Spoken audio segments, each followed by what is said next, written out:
Welcome to Thugcrowd Radio. Please listen to this important disclaimer in its entirety. All participants of this Thugcrowd Radio episode are characters. None of the stories told during these episodes are based on facts, truth, or reality. All works of fiction displayed during this episode that resemble real-life situations are coincidental and are not meant to serve as guides or tutorials to commit any crimes in any country. Please consult an attorney for local laws and regulations. And as always, trust your inner criminal.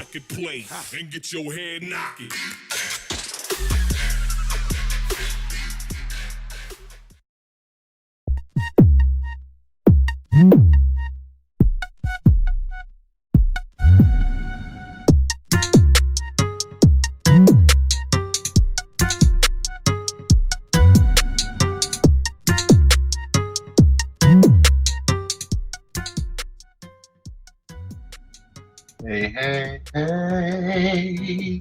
Dude, that was like creepy quiet. Hey, hey. I'm just singing the Big Connect song. Hey, everybody. Yeah. Hey, hey. Hi. Welcome to Thugcrowd, everybody. What up? How y'all doing? Awful. 11. Hold on one second. Yeah, so welcome everybody to episode of Thugcrowd. This is episode 19, which is, I realize this today, we have 48 hours worth of content. Which is pretty amazing.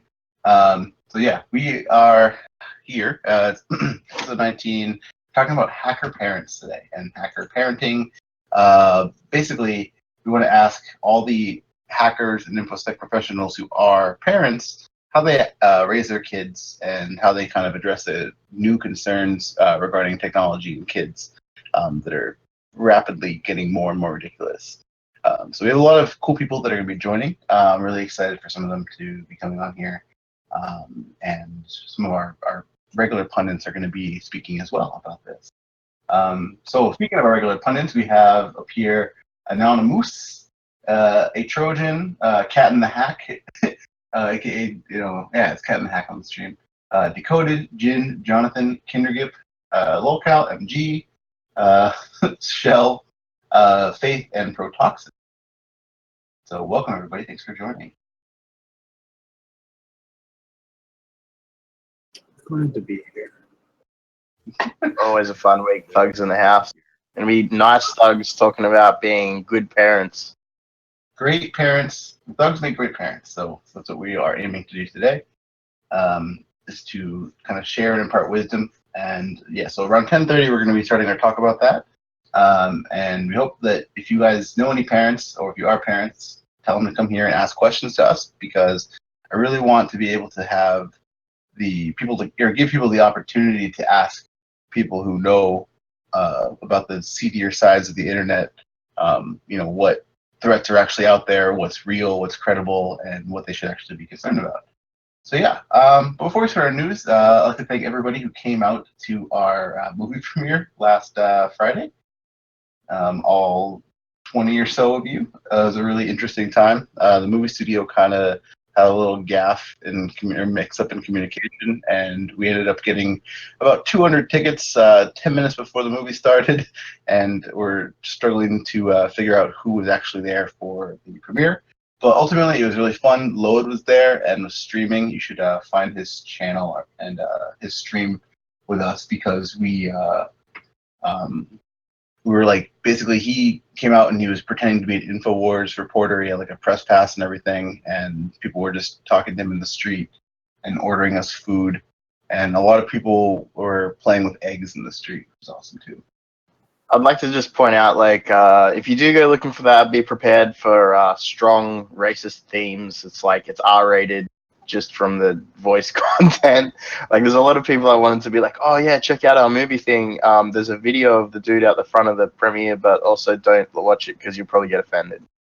Yeah, it's definitely really offensive, but the content itself, the concept itself and the intent of just being there to kind of look at the mayhem around a free movie premiere given to a hacker podcast. It's definitely entertaining if you are up for the challenge of watching it. But yeah, it's take it for what it is. Like, take it. Please don't be offended. It's hilarious. And take it that way. Yeah. So thank you for everybody who did come out and did come hang and watch the movie. It was great. So you should check it out if you want to watch a movie about the internet. So with that being said, we should get right into the news because we have a bit of it, and I really want to talk about some of these funny things. So the first one, actually, I'm interested in, and I wanted to make sure MG heard about it too, because we talked about this before. So there was basically people have figured out ways to spoof GPS to send basically ghost routes, routes for cars and autonomous vehicles that look similar to the way that you would drive. They're not anything crazy, but they just add a little bit of their own turns to the mix there. People were using the HackRF and a Raspberry Pi to basically do some GPS spoofing and send information back to the car from the whatever hub they were using to control it, and tell the car basically, here is where you are and here's where you're going to go. Yeah, it was interesting, the distances, the stats they run, because you don't see things like this often used and tested in real life against real people. Yeah. So yeah, the stats that they had about how far they could divert the average driver was pretty interesting. Yeah, definitely. I mean, we talked a little bit too about the dangers of these sort of things, of autonomous vehicles, and a lot of the stuff we had talked about before, because they had talked about neural networks being used to parse actual road data in real time. But this specifically targets the GPS system itself of the car, which the car isn't. If you can tell the car that it's somewhere else, then that's where it'll make other decisions, rather than trying to do some sort of poisoning the neural network to give it some other data that's malicious and then try to control it that way. So I think this is definitely a more practical approach to controlling cars, for sure. At the same time, imagine contaminating one in a fleet. I think you would kind of have a similar direction of just contaminating the whole thing by steering one off.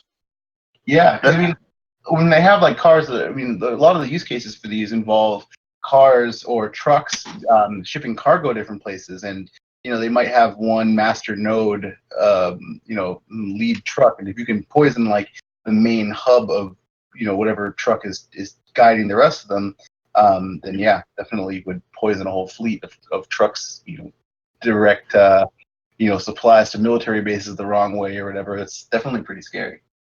So there's also the with fleet stuff as well, the fleets that report their location back to base, so that you can see in real time on a map where Uber, for example, you see it where all the Uber cars are. You could definitely be the Uber car shows up in the wrong spot on that map as well. So there's other things, but just I wanted to note one of the technical things that isn't mentioned in this article is that using a HackRF to do GPS spoofing isn't there's the oscillator for the TXCO sucks, and if you come and find me at DEF CON, I'll give you a PCB where you can solder a better one on. Nice. Does the HackRF still work well for GPS spoofing, considering all the processing is done on whatever machine it's plugged into? So the timing is the most important thing, but it's you need to grab a whole bunch of data from NASA. There's a NASA FTP for the current GPS for the GPS satellite coordinates. You grab that and you pre-process that first, and then you just have to play it. You basically are playing it back at the speed of USB 2. So, well, I think less than the speed of USB 2. So I assume that the Raspberry Pi can handle that. Okay. Yeah, it would be the pre-processing time, I guess, that the Raspberry Pi might take a little bit longer, but I don't see why it wouldn't be fine. Nice. So you're not doing any on-the-fly calculation that gets a lot of latency added back into the situation?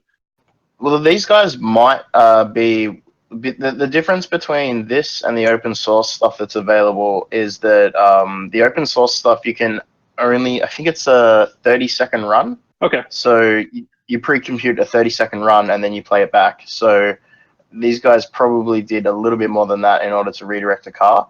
But we've seen similar things with like drones being redirected like years ago. I'm sure they weren't using HackRFs, but same sort of concept. Nice. Yeah, no, definitely. Oh, sorry, I was interrupted somebody. Oh no, I was gonna say, how did you overcome? Because I know Cat in the Hack. You're talking about the signal strength of GPS like satellites being so like terribly weak, as opposed to having a hack RF in the car. And how does one kind of change that? So you can buy just like inline attenuators so I've got a set on my desk. Hold on, let me find it. And so I can't remember how much these were, but I got the whole set. There's like, I don't know, negative 30 decibels, which is like a 50 ohm attenuator, negative 15, 10, 5, whatever. And so you can use like an Android phone with just like a GPS test utility. Like obviously I did all this in a Faraday cage, didn't break any laws, I didn't broadcast publicly anywhere. And yeah, you can then see like what is the signal strength from a satellite in like high Earth orbit look like versus what am I putting out, and then you can, which is actually why those VGA GPS the SDR transmit only things, the VGA ones, are really weak. That's one of the reasons they were good for GPS. So I just thought that was a really neat like safety measure to make sure someone wasn't shooting coordinates at you. Yeah, it is actually. So those spectrums are licensed, and well, in Australia definitely, and I'm sure in the US. So if you are gonna screw around with GPS, again, build yourself a cheap Faraday cage, do it in that, and reference our SDR episode for more information. Hell yeah. So moving on to the next one here, I thought this was interesting when we talk about supply chain attacks. This year, there's a Samsung service center in Italy apparently are being targeted with a malware campaign, or some bleeping computer, and I'll post this in the chat here as well. So yeah, basically there's malware that's being distributed to Samsung service centers for like repairs of smartphones, and apparently the emails that were used to carry the malware were just using that Office equation editor form to run some arbitrary code and infect the users with malware. And so, yeah, this is interesting because this is like supply chain, but it's like aftermarket supply chain. It's like when you're getting your phone repaired, it's just an interesting form of attack. Yeah, this is. I assume their goal was to get the malware onto the machine of the people who are doing the repair, plugging, connecting that Android device. But whether or not the machine that they're checking their email on is like the workstation that is like, I'm sure they have like a provisioning type thing they plug in and it auto flashes or something, right? They're not going to be sitting there typing commands in ADB one by one. I mean, one would assume, but I mean, I don't really know the details of how these service centers work, because it could be something like an electronics store, like a big box store where you might take your phone in for a repair, and they have to plug it in or something. I mean, I don't really know exactly what vector they're using, but I mean, it seems like they're installing rats and stuff. It might be something that they might know the specifics of the protocol enough that this is what makes sense. Yeah, when you think about it, there's so many different things you could attack in a place like that, right? There are obviously company secrets, as always. There's a high volume of devices that go through. Yeah, I mean, I think if there's some guy, if you got some guy's desktop that has the scripts that he runs on, it's a factory defaults and then install a set of APKs or something, that would definitely be effective for every device, a bunch of devices at least. What's interesting though is I want to know how they discovered that this was the place to attack, and what like did they send a phone in and see where it went? Like how did they get to the point where they went, we're going to attack? Not just once, multiple times. They sent multiple different rats. So yeah, and also to not just Italy but Russia as well. I forgot to say. So yeah, I mean, it seems pretty sophisticated in that they use spear phishing emails that seem to be written in like by a native speaker of both Italian and Russian, which is interesting because usually when you see some shit email, some crap email that is trying to get you to download something, it's usually a lot of red flags in there in general. So yeah, interesting. Yeah, it definitely seems like a higher kind of level of attacker than you normally see. I think another interesting, like just on the language thing as well, as like we all speak English, obviously in our Discord, but it's not everybody's first language. So like, I mean, you could probably find someone who speaks Italian as a first language or Russian as a first language pretty easily, like in around FNet or whatever, who would be interested in doing this kind of thing. Whether or not they don't need to be great attackers, they just need to speak the language and be interested in like doing bad things, right? Yeah, for sure. Yeah. Another interesting one I just found here is called this automated money laundering scheme that was found in free-to-play games. And so this is something that, I mean, I would always assume that these weird apps that are expensive and like way too expensive, or they might just be complete scams in general, just the same as cam sites or any other sort of service where you could easily charge a lot and then pay yourself back in to launder money.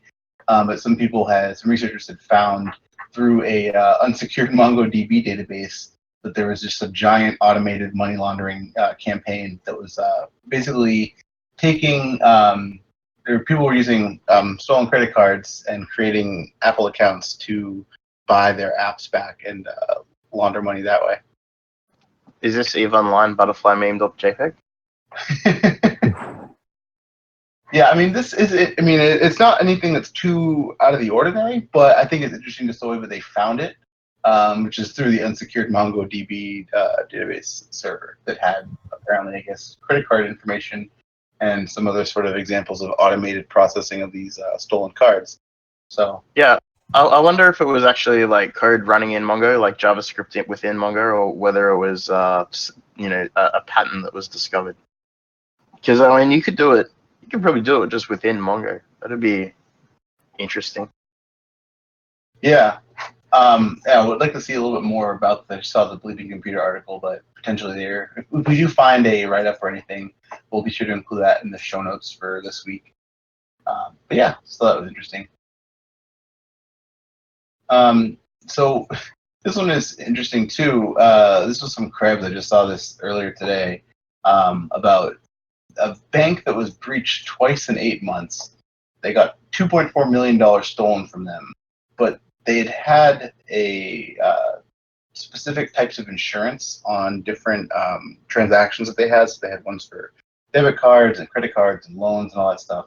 And so apparently the insurance company for this, like the cybersecurity insurance company, protect them from breaches, isn't covering the money to recover the stolen funds from them, which is sue.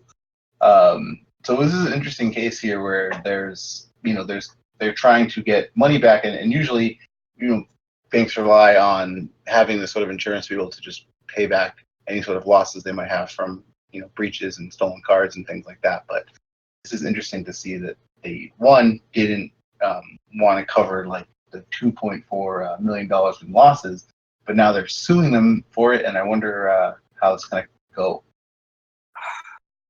I think it's the secondary. Oh, go ahead. I think the secondary breach is what really sets it apart. I mean, the first breach they were told to implement velocity rules and some other things, and they didn't. And then second time around, I think that's what's making the difference here. Yeah. So, I mean, either way, I mean, a lot of the times, a lot of these breaches that happen multiple times are also from, exactly what you're saying, people who get told, they say, oh, we did a pen test for PCI compliance or whatever, and then they get all these different remediation techniques, but in the process, either they were somehow trying to figure out their remediation strategy or they just didn't.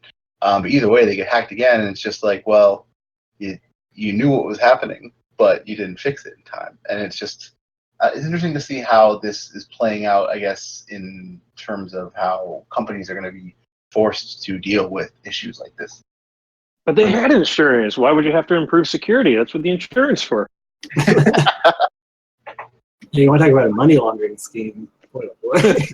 Oh yeah. Let's put two and two together here. This is awesome. I like though that the actual network that they had access to, so that this particular bank was apparently making transactions through the Star network. So they weren't. This is like other bank breaches we see. They go for Swift, but I guess they've gone for Star this time. And if you like click on the link in the article to the Star network, it says like the first thing is our Star debit network gives cardholders safe access to their money virtually anytime and anywhere they want. AKA, our Star network gives attackers safe access to someone else's money anytime, anywhere. Yeah, I just find that hilarious. Exactly. Yeah, I mean, it's interesting to see how these sort of like older systems and different segregated systems. I mean, we're talking about the attacks on like the Swift network and things like that. Like these sort of things are, created as a way for people to, do secure transactions for critical things like credit card data and other banking stuff. But I mean, if they're vulnerable to attack or if people aren't implementing them properly, it's just like you're not. It was made to be secure to do what you're doing, and if you're not implementing it correctly, then what are you doing? Yeah, and you see that with anything that has like this kind of unfettered back-end access, right? Like it's just anytime you have a system that is so far-reaching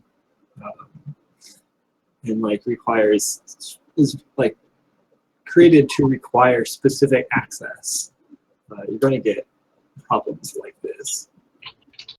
Yeah, and I think with I'm not sure how old Star is, but with Swift, it's quite old.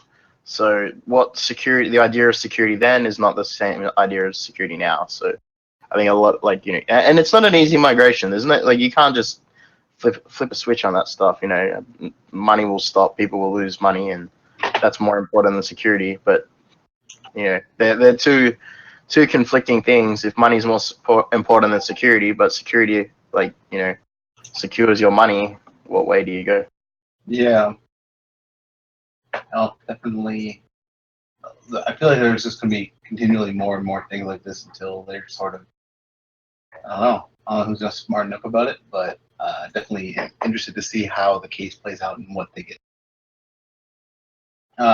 So this next article here that we have is just something that you kind of expect to just happen, especially when we're a lot of Shodan Safari people in here. So whenever we find any sort of IoT devices that are all over, there's like you search some string that indicates that there's some sort of unauthenticated login or something to some router or tea kettle or slow cooker or whatever IoT devices out there.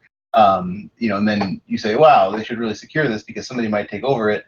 Well, there's an article on Bleepy Computer that says that a malware out there builds an 18,000 strong botnet in one day. They use just one single exploit on Huawei routers, and they just scanned for the vuln and just infected them, and then here we are. I believe this is a 2015 exploit as well. Yeah. Yeah, the CVE was from 2015. Well, the CVE is from 2015, so it's probably older. But I mean, like, do we know what this port is? TCP 37215? I don't know. I mean, it's probably some remote management port if they can just log in and do something. But I mean, there's tons of different IoT devices that you just telnet to a port. You just, I don't know, go Google what is the admin password for this, or how do I set it up, and then people just, can connect to it, and boom, you're admin. Then sometimes there's even oh, can I please have a shell command? And you just type like shell or whatever, and boom, you're in. Oh, you know what? I totally lied. This CVE is the CVE used in this malware is from 2017. There's been previous same service, same port has had previous vulnerabilities. Yeah. And also in there it says the plans to target CE 2014 or CB 2014 blank blank blank to exploit Realtek routers. And it's like, boy oh boy, 2014. Like that's getting way back there now. Yeah, and I mean, what sucks is a lot of this stuff. First off, I love the fact that the botnet author is also telling the plans of what to do or what he's going to do.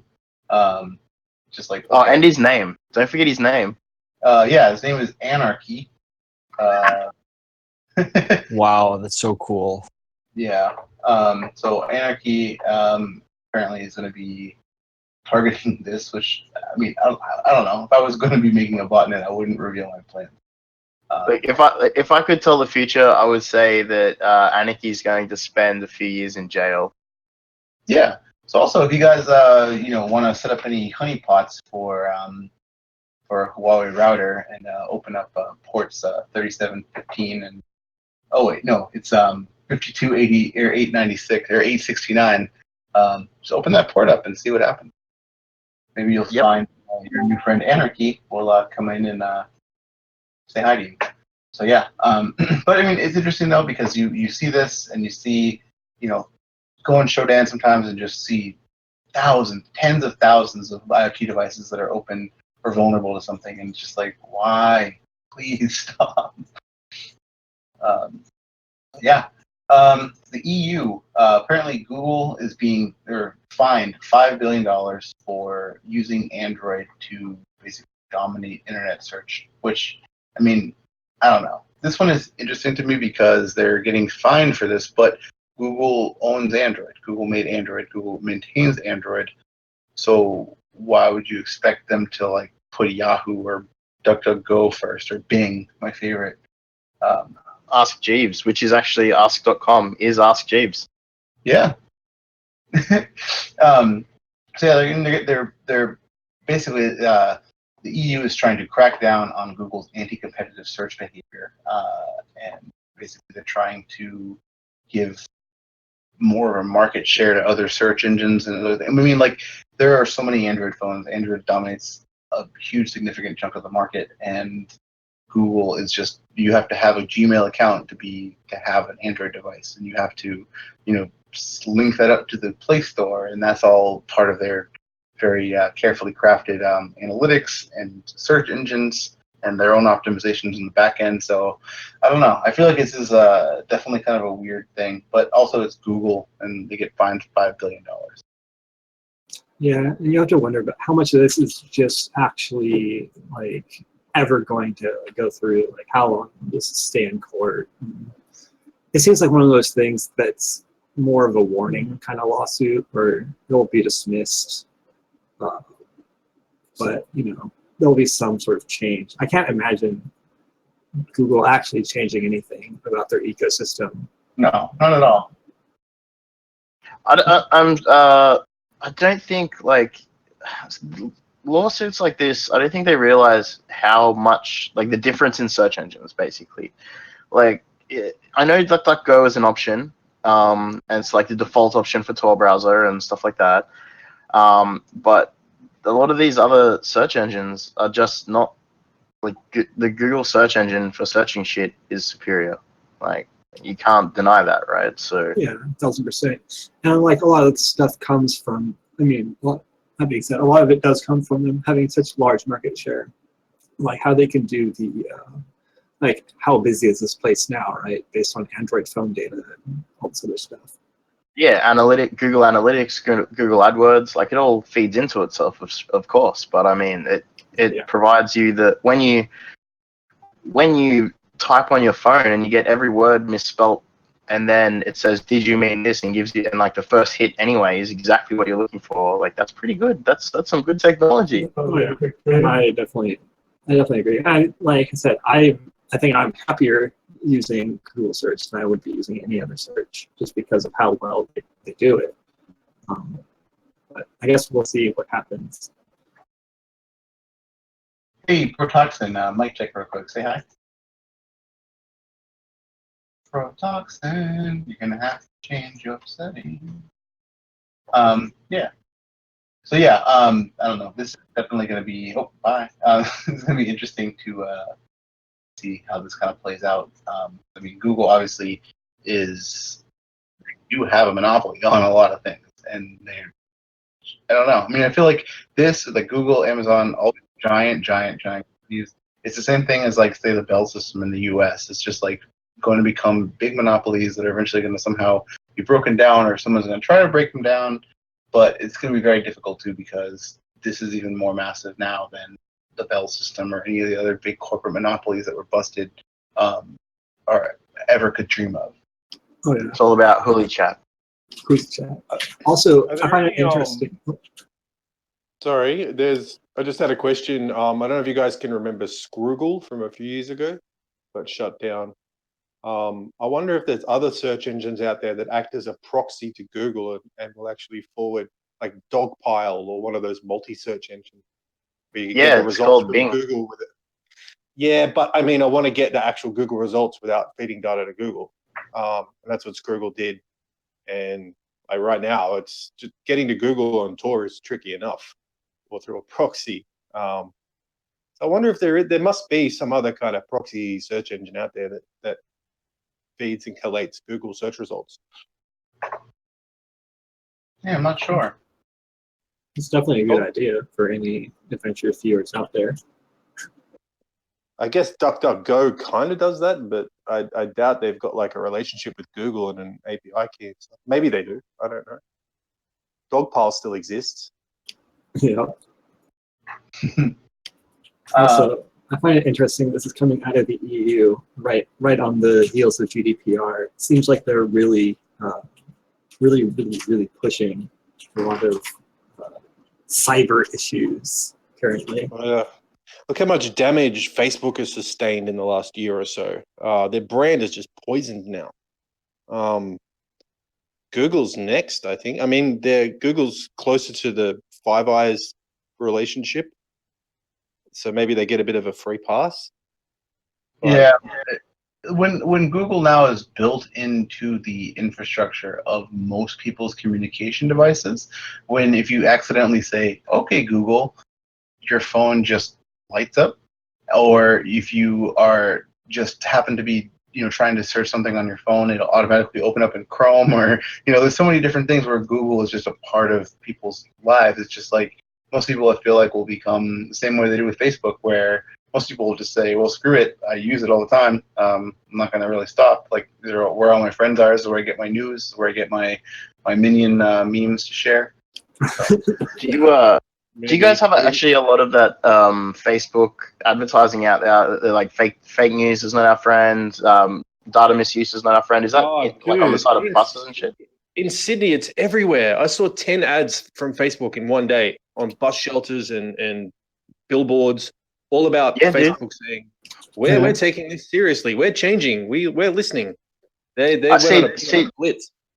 I see 10 on my trip into the city on one tram line.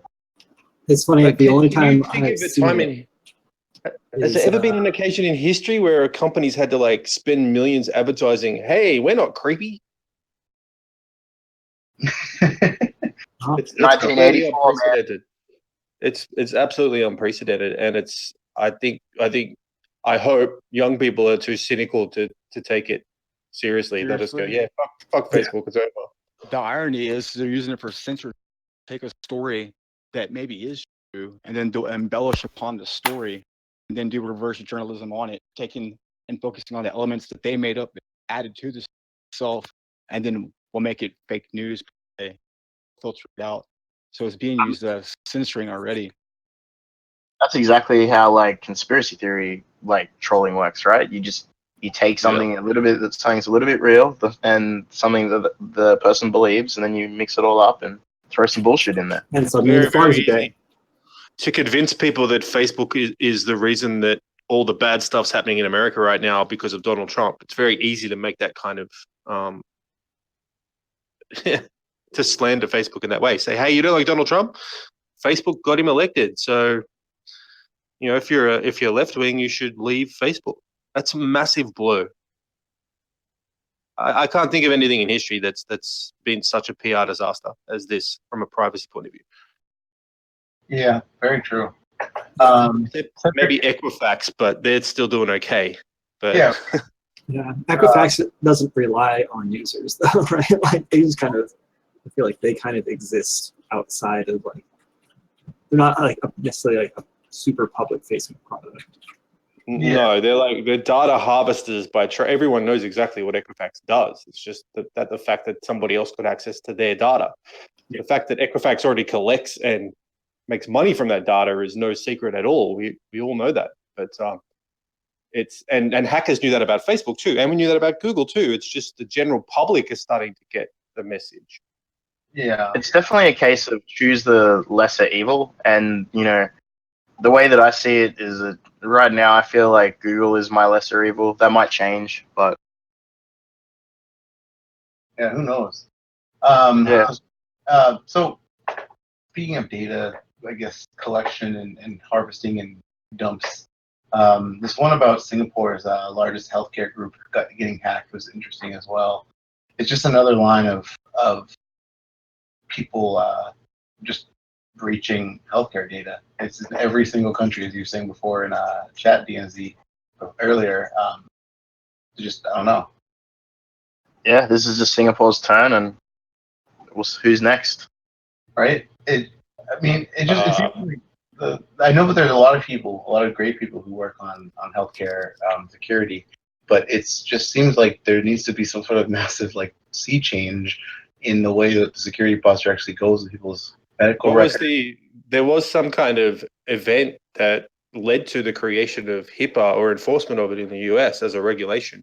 We don't really have that here, but we have some kind of standard, but it's like state-based. It's not a federal standard. But Yes, I can't. What was the incident that led to the creation of HIPAA? Was there one really big one, like OPM or something? I don't know actually. I mean, that's the other thing too is that there are different regulations in different countries for how data is supposed to be processed, handled, and other things, especially confidential data. And it just sucks where people take great pains to protect this data in the way that they would, like say, like your doctor. You know, the U.S. isn't going to be able to go and talk about you specifically and talk about what weird diseases you have or something. So it's but then the fact that information is there's just a complete backdoor to it in a lot of different cases. It's just I don't know. It's something that just has to be addressed soon. You heard about the Australian government's got this My Health Record thing. You guys are probably talking about it earlier. Yeah. Where they want everyone to, like, if you don't want the government to sell your health records to corporations and insurance companies and anyone that's willing to pay for it, click here to opt out and give us all your information. And the site that they set this shit up on was running like WordPress with standard vulnerabilities. So the confidence in this country, the confidence that the government is not going to lose all of our health records is like 0% right now. Not just to mention as well, like directly before that, we had Medicare lookups were being sold. I think we talked about it, sold on the dark web for $30 a pop. So you can target a single person, $30 a pop, bang, health records done. Yeah. I can't go into details, but I've been getting a lot of requests lately from insurers and health-related providers in this country that are starting to throw money into their next year budgets for security stuff. We're getting a lot of interest all of a sudden. Yeah, well, it's good in a way. Definitely hoping that more follow suit and actually care. I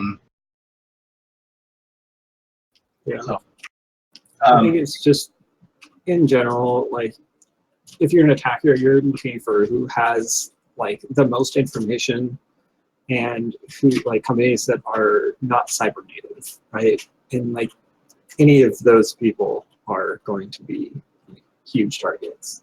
And so until something happens, it's going to keep happening this way. Did you guys see that Optum is now forming like a business-to-business relationship with insurance companies so that they can, Optum actually is a kind of a health insurance provider in the States. It's really big. And so they're forming it with the life insurance folks so that they can go through and make predictions and then adjust the cost of insurance, life insurance policies based on the medical insurance data. That's horrible. It really is, especially because it's our insurance company. Yeah. Self-docs. Yeah, it's creepy. They also tap into the prescription records, so it's all across the board. It's everything from the drugs you take to the diagnoses that you've had.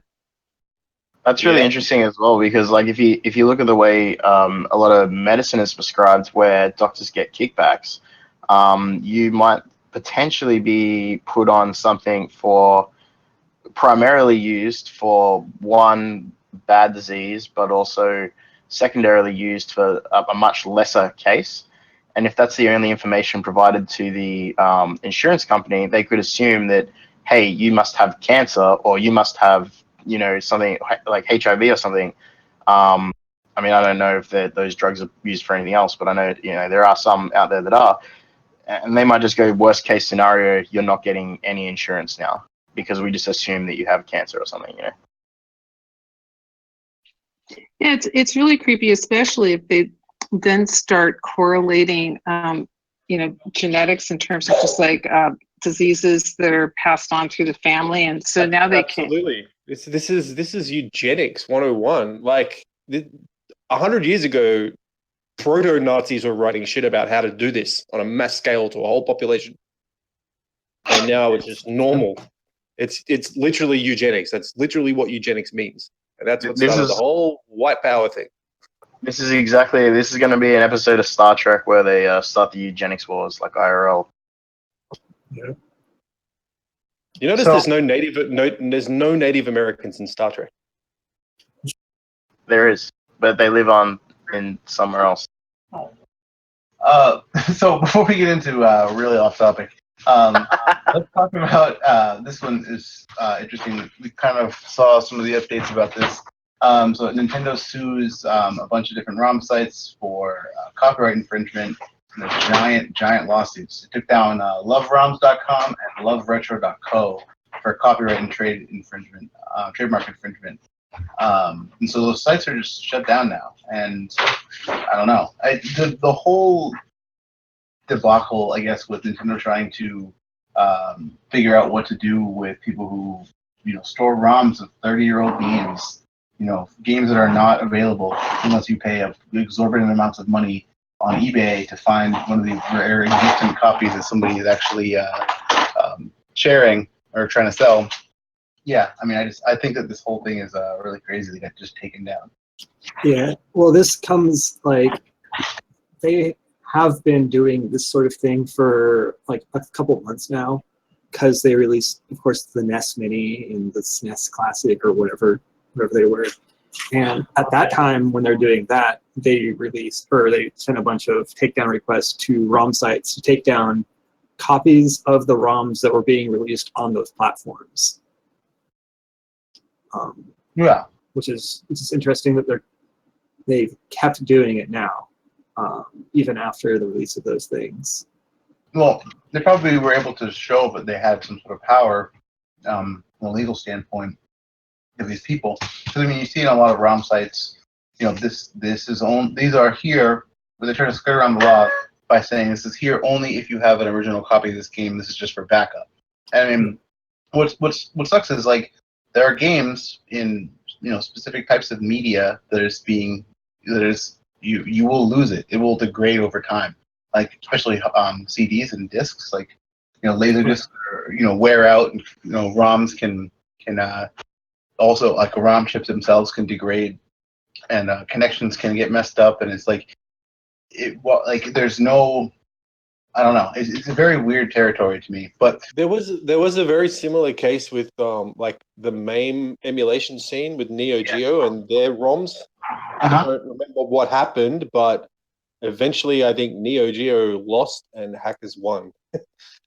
Yeah, I believe you can get every ROM now, and Neo Geo is not an issue, so they're just openly traded online.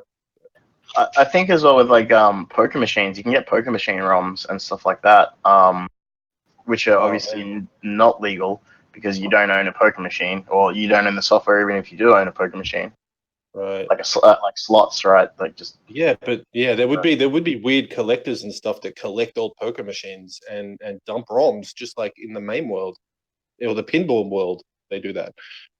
But I'm sure Aristocrat Gaming will send goons to your house if they discover. They'll send stormtroopers to your house. I can guarantee without yes, that does happen. That is real. They will send goons to your house and they will hurt you. So, with one of the other things now, Herma has shown me this, and I wasn't sure if this, or I didn't see the actual article for this, but also some of the ROMs that were used on the re-release consoles, like the mini NES and stuff like that, were actually just ROMs that were from ROM sites. So there were people that found. We have to find the link for that. The headers that were used by a specific type of software by a group that distributes ROMs was found in this data after they dumped the ROMs on the little mini NES. So Nintendo themselves didn't even have backup copies of some of this stuff, and they're just, for ease of convenience or for just, laziness, out of necessity, not just laziness, also used ROMs of games that were being put and distributed for sale. Yeah, I mean it's super ironic and it's super funny, right? It's like, oh, we don't have any of our own stuff. Let's download the stuff from people who have pirated it and then issue takedown requests to those people. Yeah, I think with Nintendo Japan specifically, though, they're like the super strict company, but they're not the same. Like they're child companies or whatever, or like Nintendo Australia for APAC and like Nintendo US or whatever, and EU. There's like all different. It's like they're all different companies that they share the same parent, but I believe that like only Nintendo Japan is like the super strict one. So if the mini NES or something came out of like Nintendo US, like I wouldn't be surprised at all that they're using, that some guys like, God damn, I can't get this cart. Oh, I can't dump it. Oh, I don't know how to. Oh, there's a ROM right here in front of me. Yeah. Now it's just like, I don't know. It's interesting, but I mean, this is something that I think we'll see more of. ROMs are just make it or break it for the company. I mean, they lost their ass the last two systems really, and they're doing really good on this system. Like now, the Nintendo Switch. I mean, their system's already pwned, but they've turned it around. They said that Tegra chip, hackable or not unhackable, patchable. They figured out a way to actually patch it. Yeah. Yeah. Wait, I think you need to. Decoded the debug. What's it called? The debug switch chip. The X something. Yeah. I didn't know that. Team execution. Yes. Well, that's interesting. But yeah, I feel like this is going to be something that we're going to see more of in the future, of targeting. We're talking to Jason Scott about archiving and things like that, and it's people uploading ROMs to archive.org and things. But I mean, there's definitely different postures on stuff. But I mean, we're as the software is getting older and older, there needs to be some sort of future backups that are going to be. There's also like some hack ROMs. I'm thinking specifically of like Street Fighter 2 Champion Edition arcade machines. There are some games that become so popular that just start with one guy modifying a ROM, and then it spreads, and then people start building their own boxes and machines and stuff, that it becomes part of the actual gaming culture. Like it's a major game. Yeah. Neo Geo's name on it, or Nintendo's name on it, and it's modified. But for the sake of completeness, for historical completeness, they're going to have to just say, well, yeah, it's an unofficial but kind of official. We made 90% of this ROM. Someone else hacked it. I mean, that's a Pokemon thing, right? Like as well, you probably played those. Pokemon Uranium? No, I'm saying like you probably know a little bit more. I think you played some of those Pokemon hacks from the GBA. Yeah. I mean, I've played a bunch of different ones that people have done. I mean, I think it's awesome. People, they also Nintendo is very very strict about how people handle ROMs and how people there's no fair use. They have a very strict and straightforward copyright that you cannot use this for any reason. But I mean, people who grow up loving a game. I mean, I've written like tools to like disassemble Game Boy games and like be able to like put my own stuff in there and play with it. It's like that's what's just fun when you're grow up and you spend your formative years playing a video game, and then you grow old enough to have the skills to be able to take it apart and make it do what you want to do. It's just like, I don't know. I feel like they should let people do that. One interesting thing as well is that abandonware is totally a thing in PC land from games of the newer than these ROMs that we're talking about. Like, like abandonware, you just download and play a game like whatever. The only difference is Nintendo is still alive. Yeah. And it's the centralization of the platform, right? Like one large central platform versus computer. Yeah. I mean, also there's like as we were saying before with like Google, people just getting used to certain things. I mean, people are just used to now. If you want to find some really old like SNES game, and you just want to play it because you had it when you were a kid, it's $400 on eBay. People are just used to like, okay, I'll Google that and then just get the ROM file and then you can have it. It's just, I don't know. I feel like ROMs are pretty like ubiquitous, even among people who aren't like computer people. Yeah, I have a lot of friends who just download ROMs or whatever if they want to play a game. As well as the console hacking scene, like one of the first homebrew apps that comes out on almost every console is always the emulator for the other games, right? Mm-hmm. Exactly.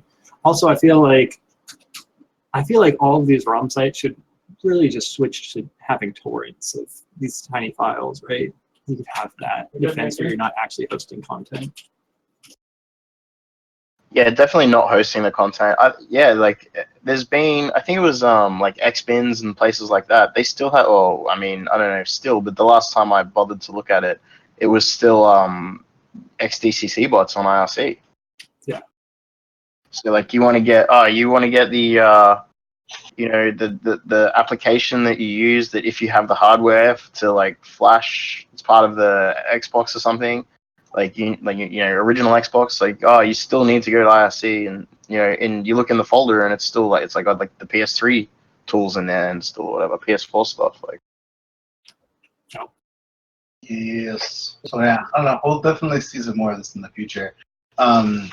Faith, actually, I was reading. I posted the article that you had sent me earlier today. I didn't get a chance to put it in the show notes, but it's in Voiceless Voice. This is about evil-made firmware attacks using USB debug. I don't know if you had any comments on that. Yeah. Is MG here? We were quickly just talking about it before the show started, and I didn't catch the last thing he sent me. Yeah, I'm here. What are we chatting about? Talking about the evil maid thing. Yeah, USB debug firmware flash on Intel. That one was pretty cool. I haven't looked into it too deeply, but it looks like a really fun thing to tinker with. It's effectively the same as having like ADB interface enabled on an Android device. So I guess this is probably relevant for everyone going to DEF CON because Las Vegas in general, because after the shooting with the country and western thing, they changed. I can't remember which hotel group it was. I think it might have been. I'm not going to speculate. You can Google it. But they changed the rules about the do not disturb sign on the door of your hotel. So the maids will come in and check your actual even if you have do not disturb, at some point they'll be checking your hotel room depending on where you stay. So that's just interesting to know for everyone who's heading to Las Vegas in a couple of weeks. Yeah. A lot of evil maids in Vegas, that's for sure. I do recommend checking out something called like a soft safe, for instance. Pretty much anything. It may not be like a hard security and prevention, but at a minimum, it gives you tamper evidence of the small perimeter you have around your electronics, which would be very valuable. That's really cool. To be fair, I don't think anyone's really going to be a nation state target. So calm Well, down, paranoid anyway, space. on the USB debug interface thing, I only glanced over it, so I'm not sure whether Apple products are affected, but I assume yes. You can do anything to anything that you have direct access chip. Some are harder to get out than others. Probe. Is Yeah. it just You can- USB 3, like USB C? Yeah, and the even evil with mate, DMA. the evil mate attack. Still, Yeah, but tagging. this specific vulnerability that was raised like yesterday, where we could embed a payload into like a bad USB cable or a charger, like MG's charger, and just flash firmware level directly to it's DMA. It's a DMA attack. It's done through low stub and all the way up. So is the Pirate. problem that this is like a debug flag that's been left on by default by certain OEM vendors? It's how DMA works, and then whenever you turn your computer on, like a laptop, for example, starts out and Yeah, I know low stub 8-bit. this specific vulnerability that's been linked in the chat. I mean, I think it all stems from the DMA stuff. I don't think it really matters. Like this might be one vulnerability, but I'm sure it's not unique. Like just looking over it and my little like experience with EFI. Like EFI is basically going to have your entire, so replacing your BIOS, your previous BIOS is like almost an entire like micro OS that boots prior to your PC, right? So that's what they're flashing. That's what they're attacking. You can, Snare did a lot of work on this, and that's the same thing that came out of if you read Hoax ho.ax, he has a bunch of blog posts, and that was what came out in like the NSA dumps was the DMA stuff, EFI stuff, like all tied in together. So what are the odds that there's actually a in the NSA playset there's actually a code word for this describing this exact attack that just we just haven't figured out previously? Yeah, this is definitely would be in there. Like CVE 2018 is probably CVE like fucking 2012, Yeah. Yes. I'm gonna have to go back and check through the list of DMA related, USB related code words and see which ones haven't come to light yet. So look at the Thunderbolt stuff because that's where it started. But it's the same thing. Not the same thing, but it's very close. Awesome. But yeah, if you find any more resources about this, or if anybody does any projects or finds anything cool, just let us know and we'll share it in our show notes. So it's 10:27 here now. I think that maybe we should start doing our talk on hacker parents, or with hacker parents, about raising kids. So this is something that we've been interested in talking about. And actually, it's Hermit that had wanted to ask people this question, and I thought it was a really interesting point of just how do people like us, people who are able to talk about all the various topics that we talk about, have the skills and the knowledge and different sort of perspectives that we've built over the course of our lives. When you finally have a kid and you are faced with the responsibility of bringing a new person into the world, I feel like there's so much. I mean, I don't personally have kids, but I know that there's so much, way more than I can conceive, that goes into the sort of existential crisis that you must have. And when you have the level of knowledge, even like we consider the burden of knowledge about the evil things that can happen with technology that can hurt kids and compromise their data and exploit them in some way.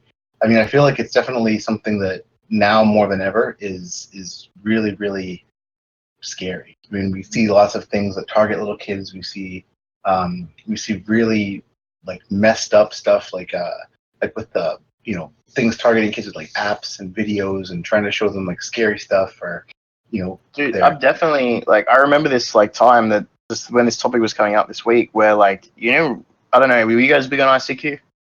No. Or you guys had AIM? Yeah, okay, AOL. So we didn't really do AOL, but I remember this time in ICQ and like this I got a really weird message where someone was telling me about their nipples, and I was like, literally had my age in my ICQ, right? So thinking back, like I obviously didn't I didn't respond, I didn't do anything, knowing like because I knew a little bit, but like it was kind of like, whoa, was that person thinking back? Was that person like hitting me up? And that was obviously an adult, Yeah. So and there was nobody around to say anything at the time. It was just there was no knowledge about this. Yeah, and so I mean, it was a huge frontier, new frontier, when we were all younger. Something that our parents maybe didn't have any experience with. But then now, when we have, just literally like the entire Earth's content at our fingertips, and little babies that are less than a year old have the whole world's content at their fingertips and on their parents' iPad and whatever. I mean, I just feel like it's something that a lot of people just don't know how to actually address, and everybody has opinions on it, everybody comes and talks about it, but I really wanted to ask some of our parents here about what how they've experienced. So actually, Jamie, hi, do you want to say hi real quick? Hi, real quick. Hi, I'm Jamie. Thanks for having me on today. Oh, absolutely. Yeah, so you actually wrote a really awesome write-up, and I'm going to post it in the chat here. Oh, cool, thanks. Or I'll post it in the Twitch chat. But maybe we could lead off with what you were or summarizing what you have written about, and kind of just things that you would want to share, and then we can kind of open it up to some more people after. Yeah, of course.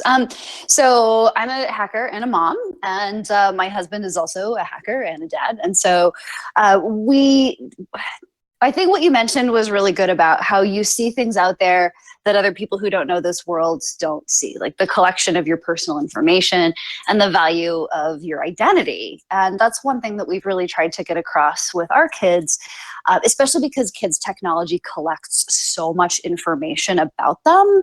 Even from the very first time they set this up, they'll get some kind of a device that's internet connected, and that device wants to know everything about them because it wants to customize the story and to customize the experience to that particular kid. So we'll ask them things like, oh, do you have a pet? What's your pet's name? What's your best friend's name? What's your favorite color? And it's building this dossier about the kid, for a probably very interesting experience to a 5-year-old. But we really don't know how that information is protected or what that information gets used for on the back end. So we've kind of talked to our kids about using secret identities. That's how we frame it with them. When you get some kind of a new device or some kind of a new account, just think about what do you really need to tell this device about yourself? And what kind of things do you need to protect? Like, should you give it your real name? No, we're not really comfortable with that. Should you give it your real age and your birthday? No, not that either. So we challenge them, outside of the arm's reach of the device, because once the device is in hand, it's almost a little bit too late. But before you set this up, like, what is your story going to be? What's your fake name going to be? Where are you from? Hey, maybe you have 2 dogs instead of 1 dog. Maybe you have this and that. And then once they come up with that story, then they can get in and build that profile on their device. That sounds like fun. That sounds like making it OPSEC fun. Yeah, I think it is. And we kind of have fun of like, oh, so, your name is Zanzibar, or, where are you from? And they can kind of make these wild stories. And honestly, it's something that I do with my accounts too, partially because I like to protect my identity, but it's kind of funny to see what algorithms will do. I had to sign up for a Pinterest account for some reason at one point in time. So I told it that I was, some guy named Larry from Cleveland, and I was a plumber, and I had a certain age. And the things it recommends to you is like, oh, do you like beer?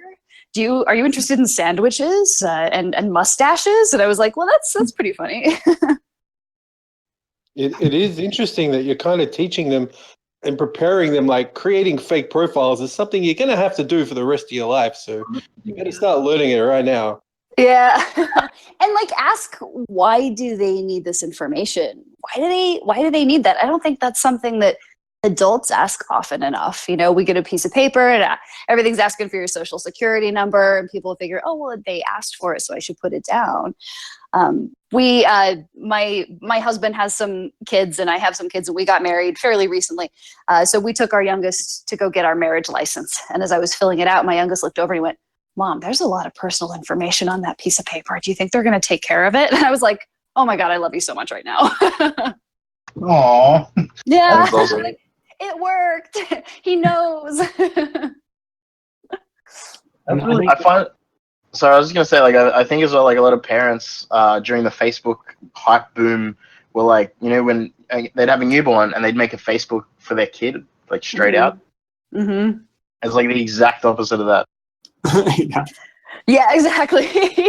Like, I feel like in this fight to keep my kids' personal information secure, one of my biggest enemies is actually their grandparents. And I love them, but gosh dang, the grandparents will post anything and everything on Facebook, and boy, if it's a toy or something that's internet connected, and they're like, but it has apps on it. And I'm like, all right, well, let's talk again about, how your identity could be misused, and do we trust people that are collecting all this information about kids? I mean, it was only a couple years ago where one of those kids' toys companies was breached, and a lot of kids' personal information got out there, and that could be that as a parent is terrifying.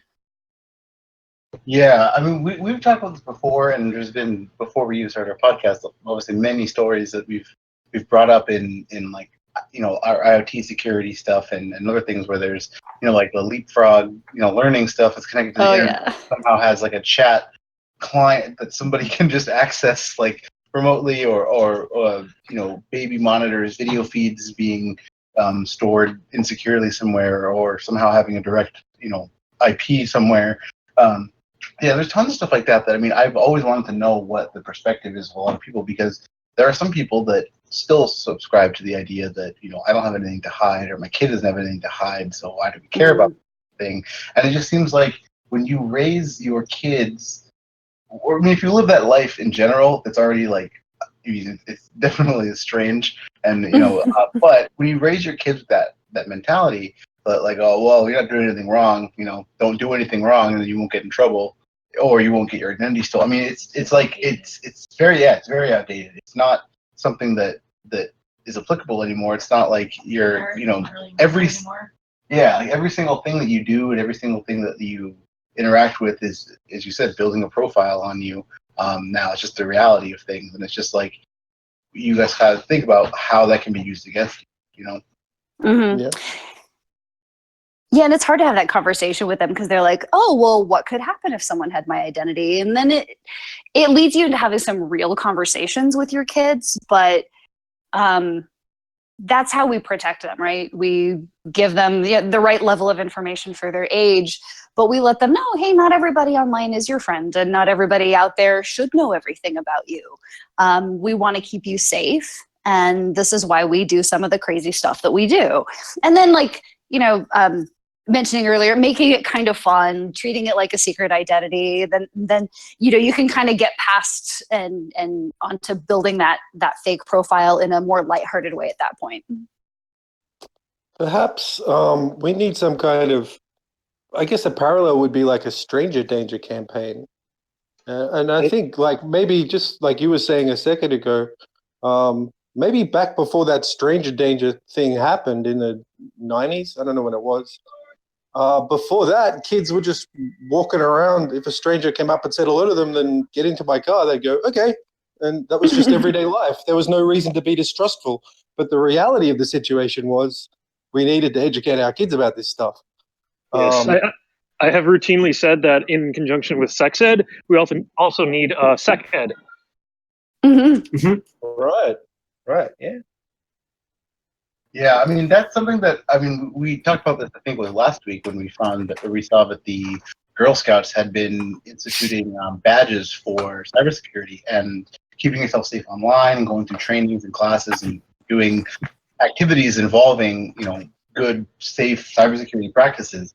And I think that stuff is definitely really, really valuable. I think that it's we talk about life skills that need to be taught in school, It's like, balancing money and things, but definitely having a sort of elements of, like how do you actually protect yourself online, and how do you, what are the best practices, like what you were saying before, you're starting off very young with very, very, very simplified concepts, but that can be built upon over the course of their whole life. And I think that that's just, as you're saying also with gaming with grandparents, that's something that, like older people specifically have the sort of, they're much more trusting, which is why they also have high rates of scams, which is unfortunate.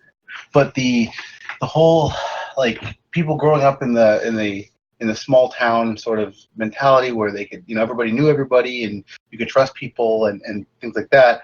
When you get a phone call or an email, it's like it's all in the same sort of feeling, I guess. You feel like you're just talking to somebody, but same thing with kids, and they're going online and in like YouTube comments, and somebody asks them, what their name is and if they can make a video for them and things like that. Like, people just think, oh, these are my friends. And I just feel like the distinctions that need to be made and how to conduct yourself is just something that so many people lack, and that I think that is, as I guess the sort of tool sets and resources develop, we need to distribute them as much as possible. Yeah, and I never loved the phrase cyber hygiene, but I think it applies pretty well in this case. Like, you would want to teach your kid to wash their hands, to observe some of these basic practices that just get built into habits, and it's the same kind of thing that we do with them with technology. You get a new device, you think about how you're going to set it up. We have a Leap Pad from several years ago, and it's got little EFF stickers over the cameras. We talked about, well, why did we do that? And so now they're a little bit weirded out when, like, well, grandma's, iPad has the camera open. I was like, well, yeah, it's okay. We'll work towards that. What do you think is an appropriate age to start teaching them about onion routing? You're probably 6.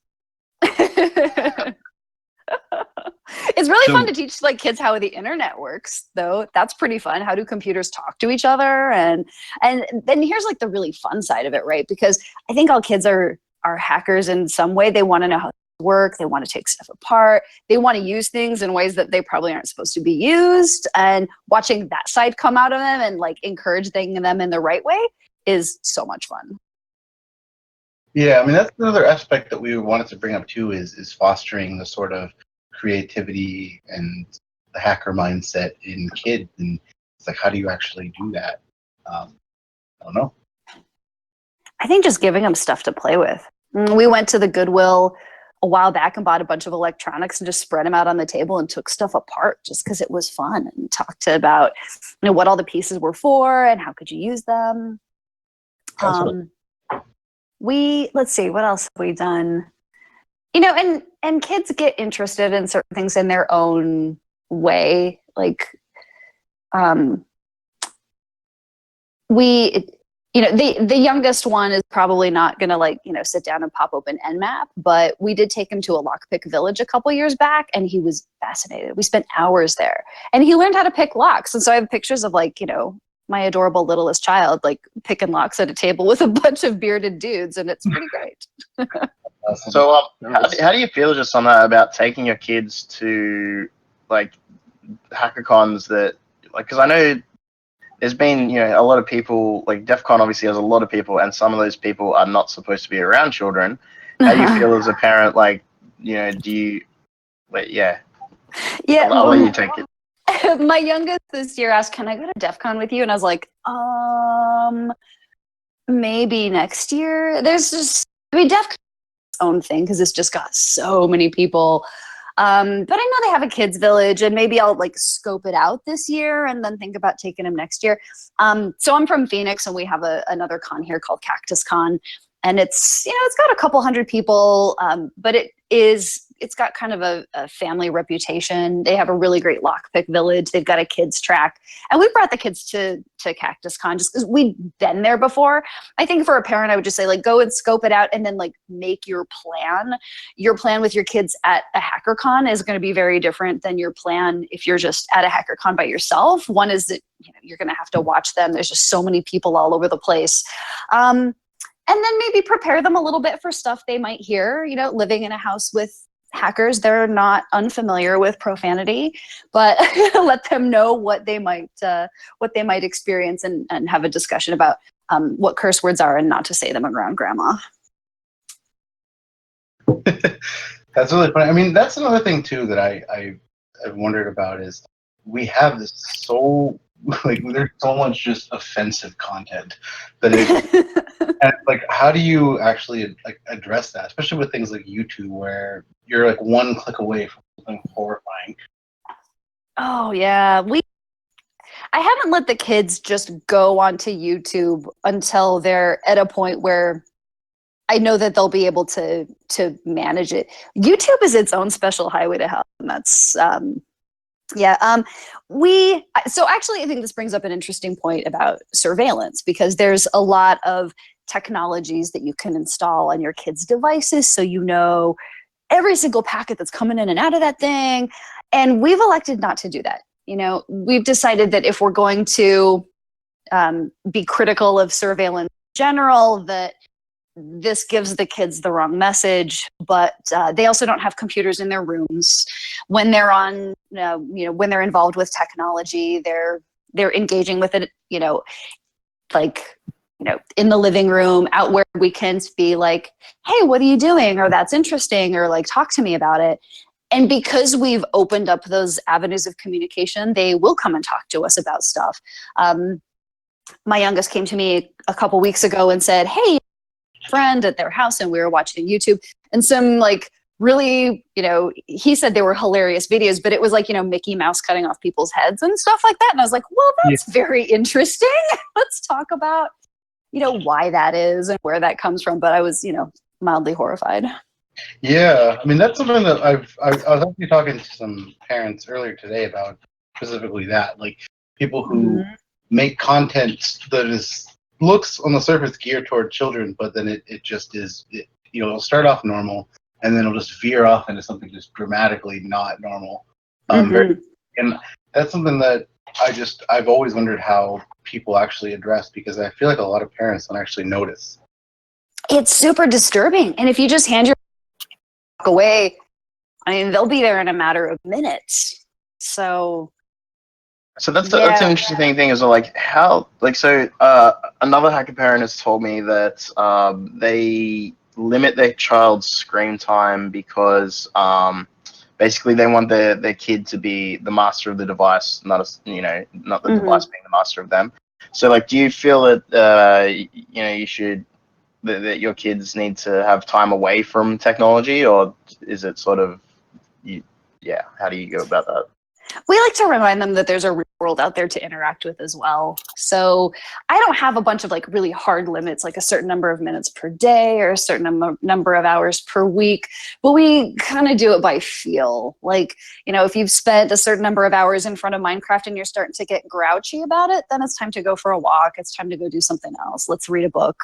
But yeah, I think it's going to be a challenge for any parent to balance the experiences your kid has, because they can have so many experiences just with technology that they could end up living their whole life there.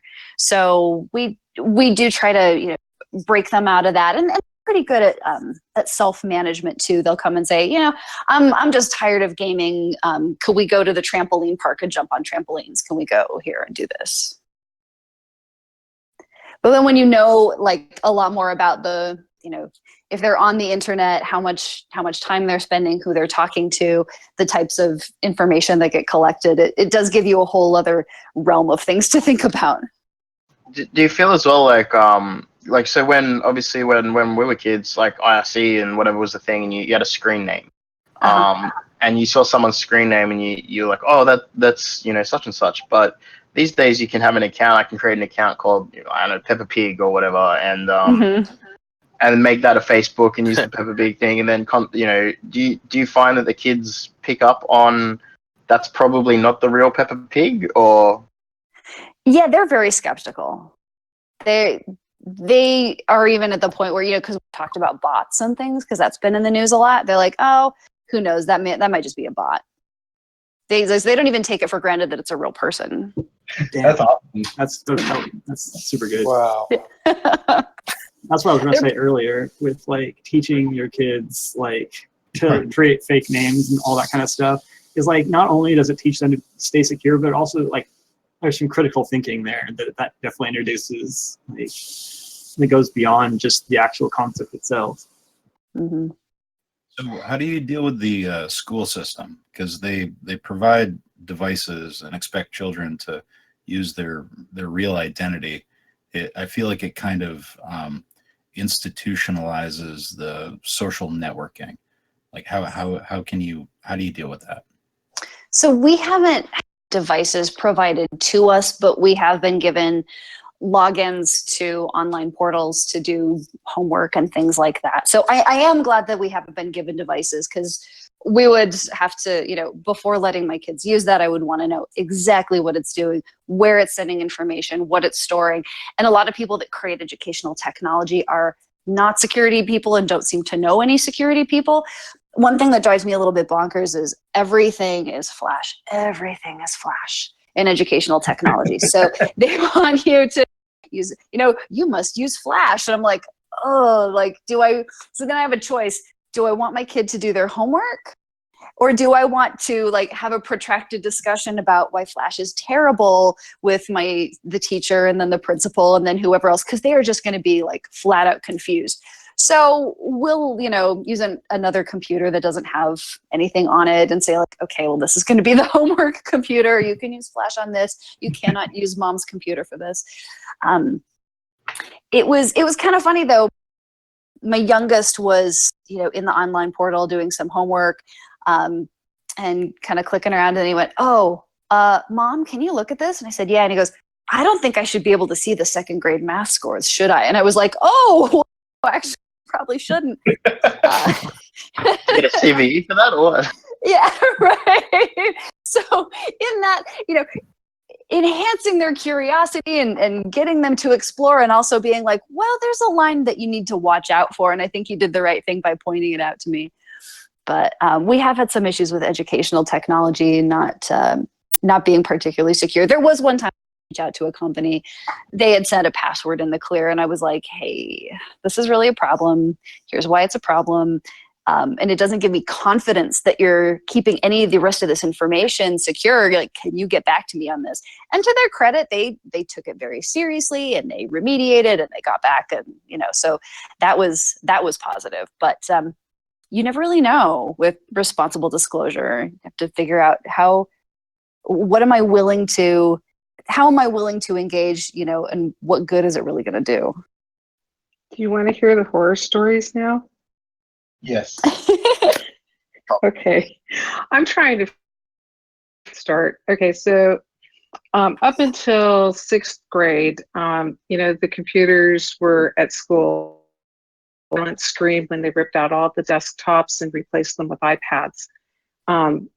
Especially because my kid was diagnosed with dysgraphia. So skip to 6th grade, and now it was a requirement to device, except for it was a bring your own device. And so he goes off and starts. We were at the same school for 5 years, and basically the network was wide open, and not only he, but essentially every other kid in the school. So it was middle school through high school was online just continually all the time. And so my kid, who I did take to DEF CON when he was 12, and Cool. It was very cool. But, we didn't hit any parties, but it was cool. So my kid is he's really into fair, so he knows everybody's gaming their hearts out, and so he games publicly, which is to be against the rules. So he becomes the example, and so up until that point, we had also taken the high ground of you need to learn to self-monitor and privacy, and it's totally hypocritical for us to put shit on your computer. But at that point, he was about ready to get kicked out. So I put a bunch of monitoring stuff on his computer. I went through like 12 different programs and particularly difficult because it was a bring your own device. I couldn't effectively load anything that could get past their firewall. So I was really operating kind of blind, but I end up with a good chunk of data. And I knew that when I exposed the data, that what was going to happen was he was going to get detention or suspended again. And so what I collected showed that in any given 6.5 hour day, he was spending about 95% of his time on his computer, browsing about 200 different sites. And I broke it down by exactly, whether it was gaming sites or, Imgur or whatever. And, presented that. And of course, he was suspended, and I was told that I needed to take him to a therapist in Berkeley that specialized in computer usage, computer addiction for children. And I said, yeah, no, I don't really think that's the problem. I think the problem is that you have, your entire network wide open. You don't have any kind of filters on whatsoever. Of course, the kids are going to, do whatever they want. He doesn't do this at my house. So, a couple more times, and I kept on refining the data until finally the guy who was in charge of tech came to me and said, can you please help me? And I said, absolutely, I'd be delighted to. And so I'm spending an entire semester in the summer then, and my husband came in during the summer, and we completely reworked their entire Cisco and Meraki system. And up until that point, that's the dog bitching at the kid. Sorry. So up until that point, the kids and the teachers were all swamping around and on the same SSID. That's Bella. And so we divided the SSIDs, and what was really wild was that I had literally a 3-day window in which we could spin everything up, because they also had the place, the school, it was in summer session. So it's really hard working. Teachers are incredibly addicted to the internet. A good chunk of the Facebook time and the YouTube time and everything else was the teachers, but they're also addicted. And I got to see all this because the castle so that I could work on the system. So anyways, there's only 3 days when we could spin this up. And the first week I had half of the teachers come up to me and hug me, and a couple were crying because it was the first time that they'd had the students' attention because they couldn't get anybody's attention. Now, my kid he's just the kind of, he's going to die. It's yeah, you don't want me to game? Do something about your network. The other kids were stealthy. Oh, you're cutting out a little bit, Bon. Rip on. Can you hear me now? Yes, I can. It was a pretty dramatic experience, and it was just real heart-aching stuff. And so the last horror story I'm going to tell is, so when I first put because my husband refused to do it because it's against his principles, when I first started putting the mommy trackers on his computer, he got so mad at me that he scratched the hard disk and reinstalled Windows as admin. Wow. Yeah, so his father was really pleased. And so if you're looking for how to inspire kids to hack, which all you have to do is lock them out of where they want to go to, and they'll figure a way to get in. I think most of us here at some point would have been banned from the internet or banned from something, and we found our way back. And that's what started our journey. I mean, internet used to be expensive when I was a kid, so we couldn't afford it. I had modems confiscated and passwords changed and all kinds of stuff. Didn't stop me. We did device confiscation. That was really interesting because since we have so many devices in the house, we frankly don't keep track of them. But my kid sure did. He could find something any place. So he'd be rifling closets, drawers, whatever. It's what? Where did you find that? I don't know. So so that's something else, is that if you do, and when they do hit that preteen, teen era, and they're like going, you know what? Rules are made to be broken, and you can't see what I'm doing at night under the covers. Incredibly good at finding their ways onto the internet. All the kids at school were spinning up proxies to because then once I did divide the SSIDs, and then we also made it so that none of the cell phones could attach anymore, because that was one of the other problems, was they were all creased on the cell phones. The kids were like shots with each other. It was wild. And they will attach to anything. It's like any public Wi-Fi that they can find, boom, they're on there. So yeah, so it was kind of cool actually. We had a whole school of hackers. So yeah, that's really interesting. I mean, I feel like a lot of that's the way that I feel like a lot of people got into stuff, was trying to subvert their schools' systems and subvert the parental controls around everything. Oh yeah. And it's just like I feel like, I don't know. In some ways, I mean, I feel like I understand people who wouldn't want to do that, but at the same time, I feel like that's what breeds a lot of really good hackers. Oh yeah. 10-4, I totally agree.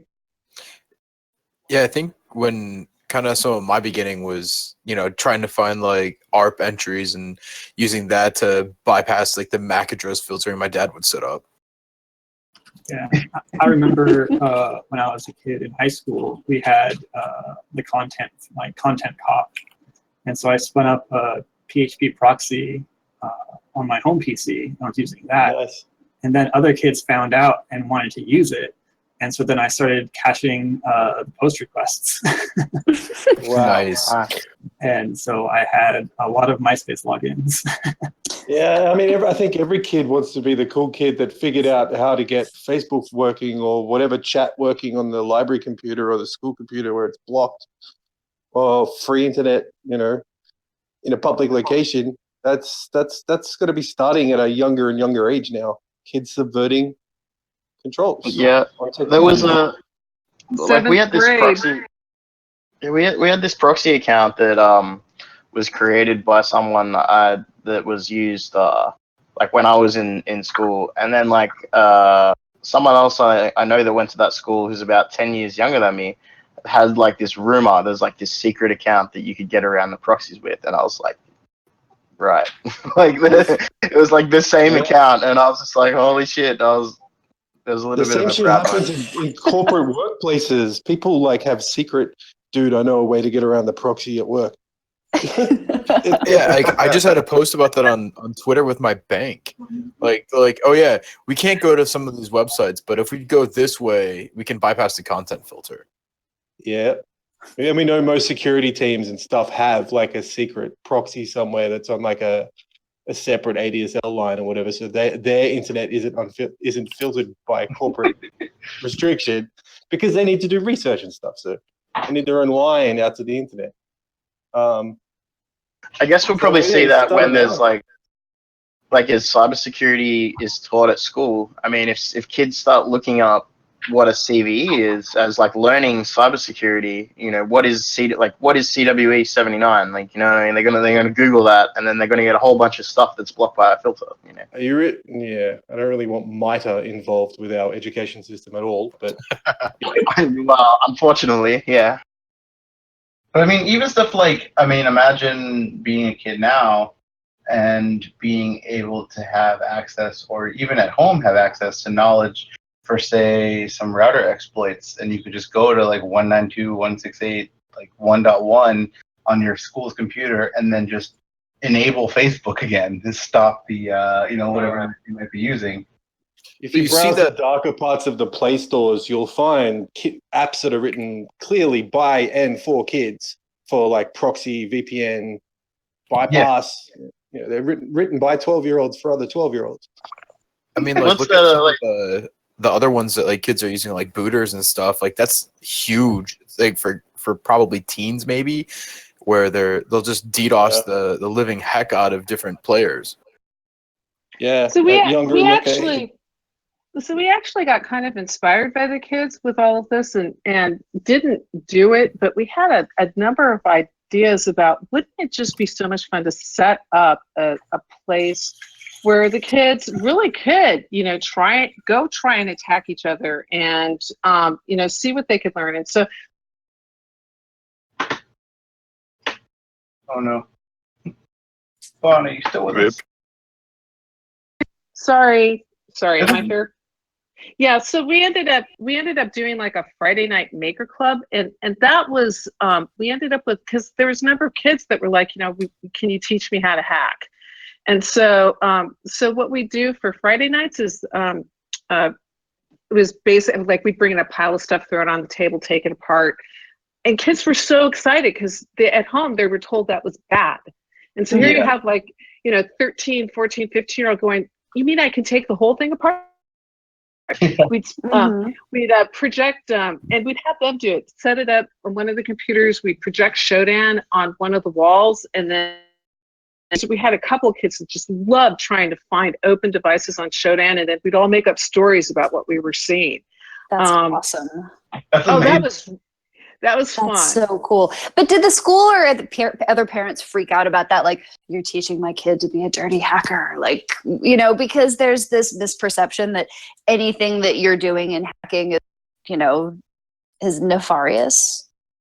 Well, that was the part that was kind of interesting, was that by and large with us on Fridays were already so far over the edge that their parents were actually giddy to find out that their kids had talent, because they thought that they were going to be like all alone, isolated in the basement, and unsocialized till the end of time. It was really weird.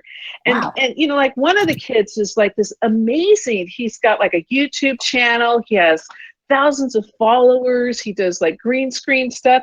His parents didn't know that that's a desirable skill. Wow. Okay? Yeah. So that was what was really cool. It's, the kids would say, I want to do this, and there's not, once they hit like 13, 14, there's not too much you can do to stop them. The parents are like, okay, yeah, at least there's like, other parents there and it's all right. But then they'd see their kids literally transform and become these really happy people because they could do the things that they've been told all along were bad. And so those parents started throwing a pile of money at us so that we could buy toys. So, we bought a 3D printer, a hackable one. We spent a whole semester building that. So it was really cool.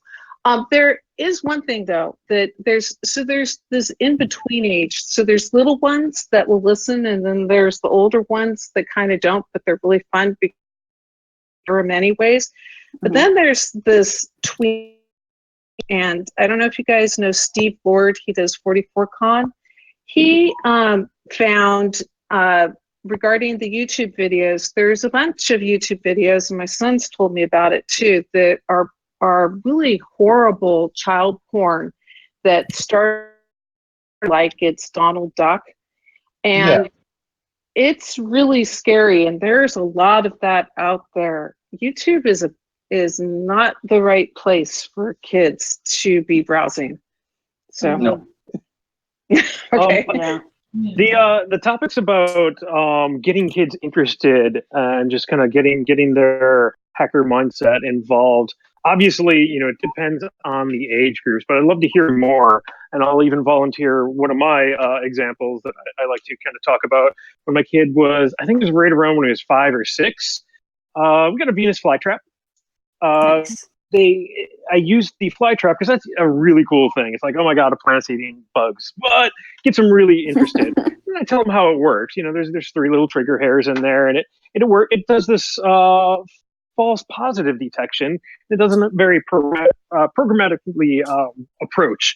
So the trigger gets hit once, a 20-second timer starts. If another trigger gets hit, then the trap closes, and if 3 more triggers get hit, it seals and starts digesting. So you get him used to that approach and that flow. And then there's a programming language called Scratch, I believe it is. Very basic, very visual. It's like building blocks of code. You get him thinking, okay, here's a Venus flytrap, program one, and get the basic functionality of if loops down, and then eventually start to take that and branch it over into robotics. And it's like, okay, you got the code that you've built. Now, can we control something with it? And that specific example was kind of a good way to creep into multiple different areas and retain the knowledge the whole way. So if you've got similar examples of just any other things, even the idea of, hey, let's go to the recycling center or Goodwill, get some electronics and a couple screwdrivers and go nuts. Like all of that is really cool and stimulating for them. So yeah, what do you guys have?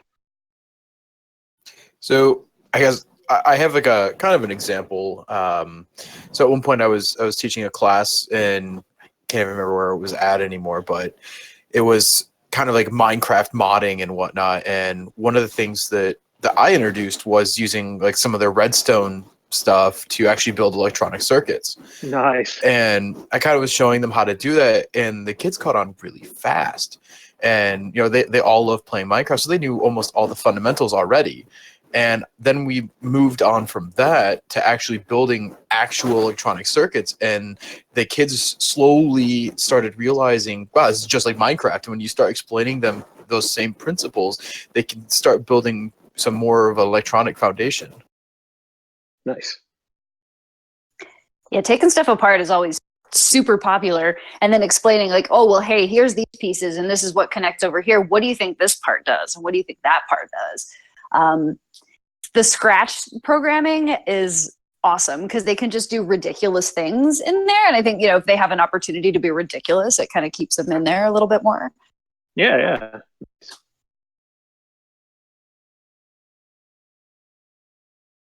So one of my things that I've really struggled with is not everybody's a coder. Like we tried Scratch. Yep. It's interesting Scratch, It was really devastating for my husband because the firstborn is 40 and he's was like born to code, and we did our first product together when he was 11 years old, and the other one isn't like this. So I came to like Shodan was like that was, and then where we had success was like TV Be Gone that's a fun thing to make and use, especially in Vegas, because he was turning off all the monitors in the lobby at the hotel.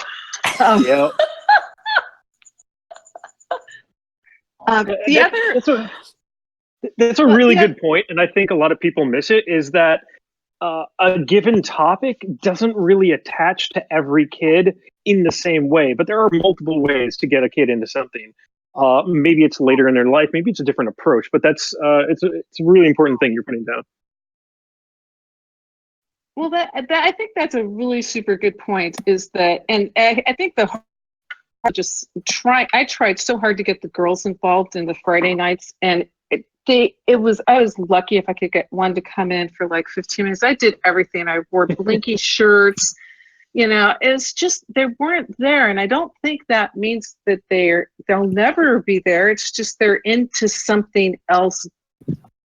And so I think just even having a modicum of exposure when they're younger helps. Yeah. Maker Faire is a really great place to try and to find their interests, because they may not be lock pickers, but they may definitely be into like that, and so that helps. And of course I love the plant analogy. Yeah, right, exactly. Where did you even get a Venus flytrap?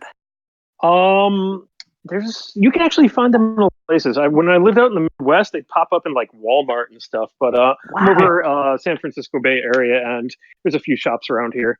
You can actually get them on eBay and Amazon and other shops like that too, if you want to. Okay, well now I definitely want to. I'm obsessed with this now. This sounds awesome. No, exactly. And to articulate how that works a little bit more, just so you can convey the same flow. There are 3 trigger hairs inside of them, and there's an electronic-like chemical reaction that happens when a hair gets hit. And yeah, there's multiple stages of detection, so it doesn't use all its energy on something that's not actually a bug. Really cool. Nice.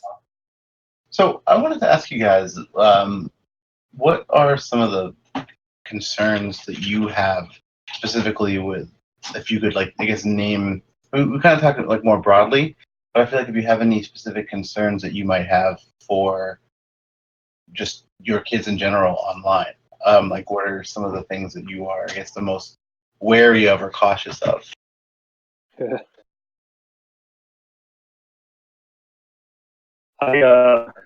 Well, personally, I think an interesting topic that kind of connects to that, maybe we can save it for later, is the reality that some of us have to pay attention to our attack surface. And the reality is our kids are an extension of our attack surface.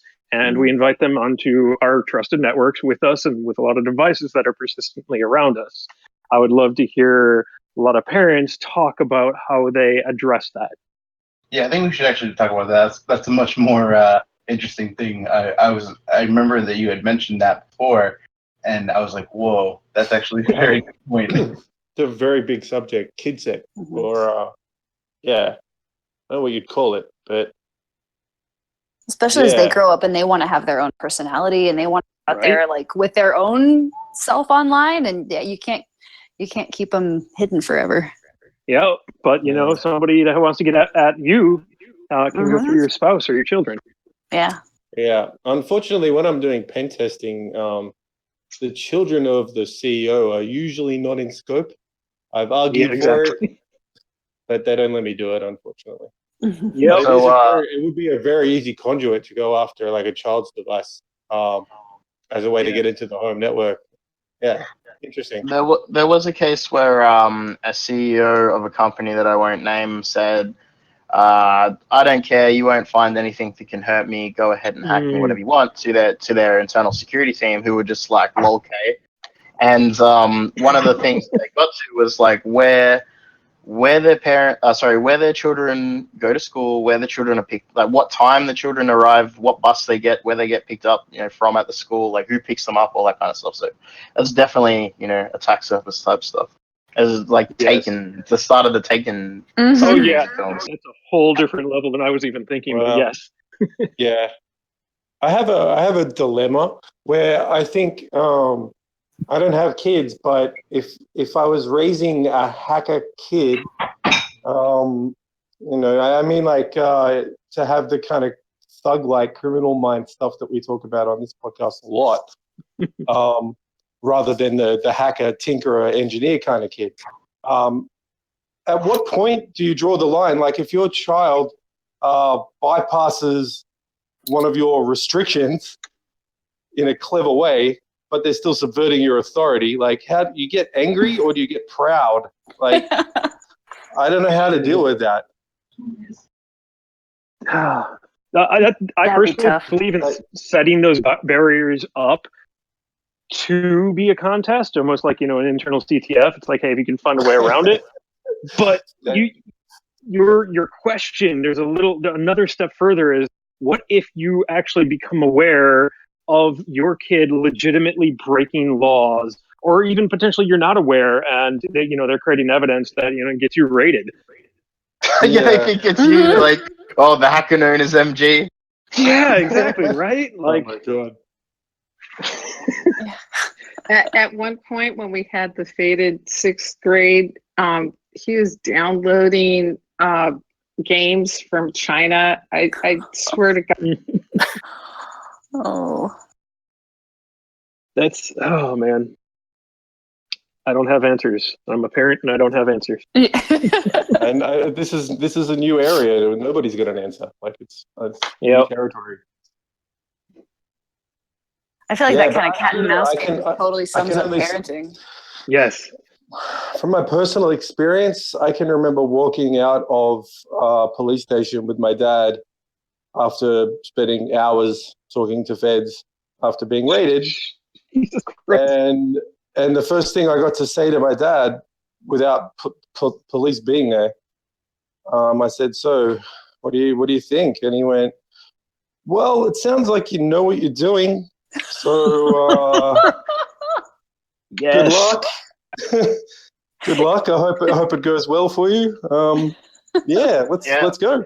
And that I was think it. there's a- He wasn't mad. He didn't really know how to process it. I think there's a lot of times where I guess most people would like around sort of this age group would have been like, "Oh, I'm so proud of what I've just done. I want to show my parents," and they'd be like, you show them something, and they'll just be like, "I have no idea what you're talking about." You know, like, Or or they know you know, exactly what you're talking about, and you're afraid they're going to call the police on you. Yeah, well, so yeah. I just got a shell on NASA, Mom. I'm 12. yeah. What if your kid comes up and says, "Hey, I know a way to get free pizzas from Domino's"? And you're I would be hungry, okay with right? that. You're kind of hungry, but you've got ethical dilemma. But are you proud of the kid for or do you say, "Show me, I want to know"? That's bad, Yeah. but give me the Show code. your POC. It's like I haven't been to the supermarket for the last couple of days. Maybe Domino's for dinner tonight. Yeah. Good thinking, kid, but you need better pizza. Let's order something. Mm. So, CalDoc, you had mentioned in the chat that if you wanted a younger person's mindset on this. What do you have anything to say about what we were talking about here? I don't know. As depends on if anyone has any questions from a child's mindset, because I can kind of help. I mean, do you, I guess, growing up now and where you are and what you're doing, you're talking here, we see what you're up to. Do you feel that your parents, I guess, are supportive of how you are, what you're doing? In a way, yes and no. Depending on the parent. I don't know. I grew up in more of the mindset where, oh, you should have nothing to hide, and you should just keep everything open to us type of mindset. Yeah. Which, growing up, and that it's quite different. Trying to explain stuff to your parents. Yeah. No, it is, and I think that the conversations that everybody who has talked so far has brought up is really cool, and I think that I really hope that we can share this with other parents, just to sort of show them like that you shouldn't be afraid of your kid learning stuff or being curious, and you should do your best, even if you don't understand it, to just sort of accept it that they're curious and they want to take things apart or they want to learn things, and they might get into trouble here and there, but as long as you give them, good morals that you'd raise them with, then they should be okay. But I feel like it's there's so many people that grow up with the mindset that taking things apart is bad, breaking things is bad, being private is bad, and that sort of thing is hurts people when they grow up. Yeah.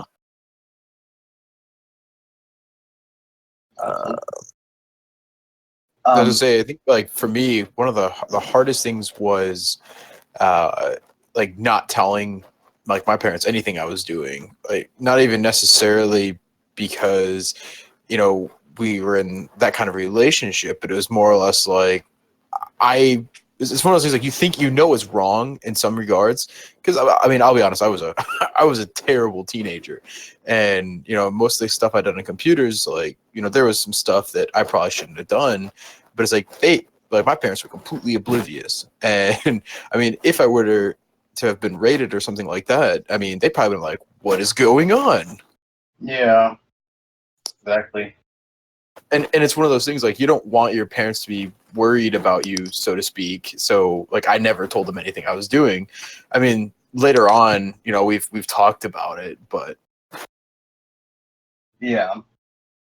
Well, speaking of parents, I was actually going to say this earlier. Speaking of parents who are not aware of what their kids are doing, Vaughn, does your gamer kids know that you're on Twitch right now? I don't know if she can hear me or not.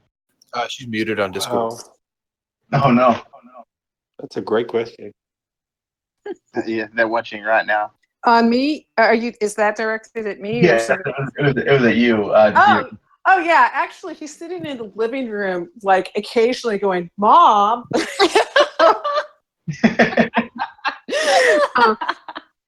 Yeah, and now he's hungry. Yeah, so it's a little bit different for us just because we lived through Jason. So his oldest brother, who's now working for Bethesda, and that was like kind of his big dream. Is like he started, he loved Doom. He loved it, and we sent him down to the con when he was like, this was like 15 years ago, and he was 17 years old, and it sort of really got him back into coding and stuff. And so anyway, so he's now like totally legit working for like his favorite gaming company in the whole world, dream come true. But when he was 17, I was working for a company that was a vendor for public safety agencies. And so I go on site to a police department and I pull out my Omega disc that had all my software on it.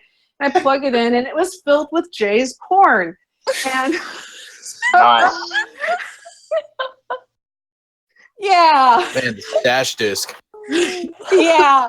So it's like, dude, couldn't you have found something else to put that on? He's like, well, it was there. It's like it was in my drawer because I use it. So, I mean, I guess we're just a little bit different because I have worked at home so much, and Stevie's the second batch that it's just we're pretty open all the way around. So, oh God, the dog. Sorry.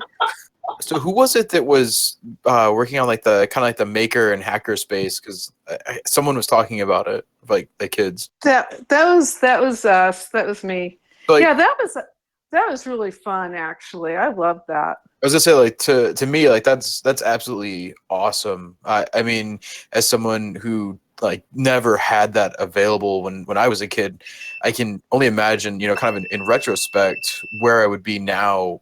If I would have had those things available, it probably would have been a much more positive upbringing in computer hacking and network hacking, building and working on electronics versus, kind of being a little more shady and doing things that I probably shouldn't have been doing. It would have had, would have given me that outlet.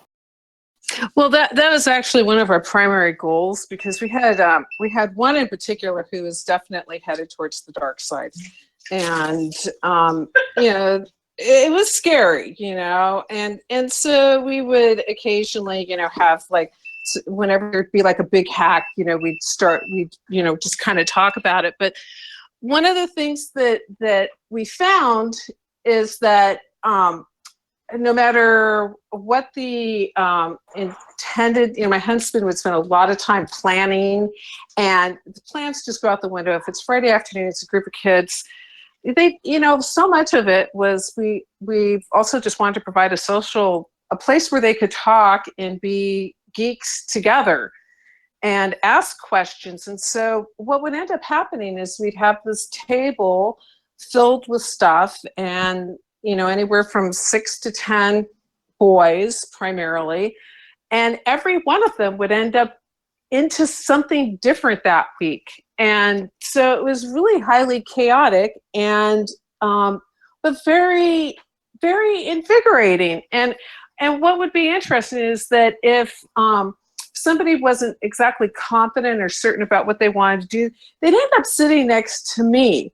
And so I could, we could dumb it together. Like, well, what happens if we do this? Oh, look, we can, pinch the LEDs against the battery together and it lights up. So that would give them like enough, enough courage to like keep on poking around. And then when they get to some tough questions, they feel a lot more confident about going and tapping my husband for answers. But yeah, it was truly transformative. And I don't know how to, I actually really think it's good to bring kids to DEF CON. And we actually brought one of my son's friends with us one year. And the next year I got a little scared though of bringing other friends because other parents aren't like us. And I just get worried about what some of the crap that's in the news and then people making these assumptions. But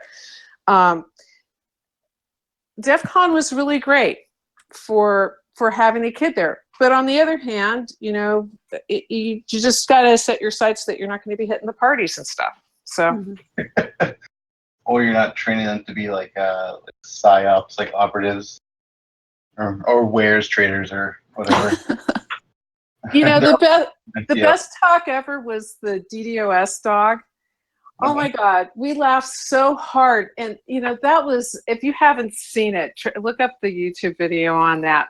Because it was really super creative, really funny, and had all kinds of great information, which actually made me think of something just now. Cory Doctorow books are also a wonderful way to get kids into hacking and understanding the terminology. Little Brother is a good book. No, that's really awesome. I'm glad that there are parents that are doing this kind of thing. I mean, I was kind of somewhat expecting people to say somewhat along the lines of, "I know what I was doing when I was a kid, and I'm not going to let them do that X, Y, and Z." But yeah, I definitely think this is a really awesome talk, and I'm really thankful that you guys came on.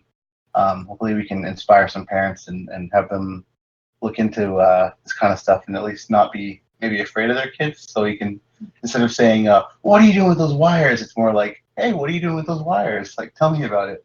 Sort of change the intent, I guess, of the interactions. I feel like a lot of people do definitely get really scared of their kids if they get into like computer hacking or programming even in general. But does anybody have any final words, I guess, or resources or things you want to share real quick for any parents who may be listening in the future? There's just one thing I wanted to bring up just as a topic of the show that was I remember reading when I was, in those high school days, where there was an article advising parents if your child might be a hacker. I'm sure you guys remember this one. Like if they play too much Quake online or if they use programs like IRC, then your child might be a hacker. And I think in this day and age, like retrospectively looking at that perspective, like, it's that could be a good thing. Your child might be a hacker. They're probably going to make six figures. It's very true. Definitely. Encourage the coding. So what were the coding languages that we were discussing before? Designed for kids? Scratch. Scratch. Yeah, Scratch is a really place to start for younger children. There's also the Adafruit. Yeah. That's on the tip of my tongue. Yeah, I can't remember the name of it right now. But there's like it's a whole environment, and the little comes like with little blinky boards that do a bunch of stuff, and those are fun. And then actually I have one. Here it is. It's the WEO Link. I don't know if you guys have seen those. The WEOs are pretty fun too because it's got a bunch of sensors in it and you can hook it up. You can find those on Seed. And of course, there's Minecraft. Microsoft's got some kind of Minecraft code thing for kids, right? Yeah, Microsoft Maker. And then there's also the Lego robotics. I don't know if it's as popular nowadays. Oh, Mindstorms? Yeah, it's.